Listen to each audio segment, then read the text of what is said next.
Assalamu alaikum урматтуу мекендештер. Талас шаарында Шанхайдан участок сатылып атат.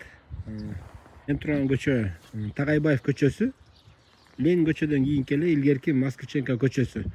Мынакей ушул газондон да кирсе болот. Же болбосо бул жактан Мунира супермаркеттен да кирсе болот. Өзүңүздөр көргөн 15-даректе. Бул жерде 2 участок бар туугандар. Ушунун күн батыш жагындагы жартысы. Ворота жабык экен, мен дөңдөн чыгып ичин көргөзөйүн.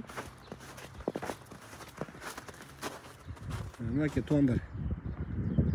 Наркы Лесная көчөгө да караштуу, мал бакканга ыңгайлуу аябай. Асты жагын үйгө двор кылып, арт жагын сарай чөп жыйгыч кылып койсо дагы, өзү билесиздер, 2 тараптуу участоктор ар дайым чыга бербейт.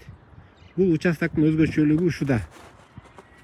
Баасын деле арзан айтып атат туугандар, болгону баасы 800 000 сом. Ким эгер ушундай арзан участок издеп жүргөн болсо, анда төмөндө номерге чаласыздар. Видео лайк басып, участок издеп жүргөн бир туугандарга жөнөтүп коңуздар. Туугандар, бул көчөнүн да өзгөчөлүгү аябай кенен, караңыздар. Могу жерде мисалы үчүн фургон прицеп турат, биякта жөнөкөй прицеп турат. Анда дагы жолдун кененин караңыздар. Бул көчөдө ушундай өзгөчөлүгү аябай кенен.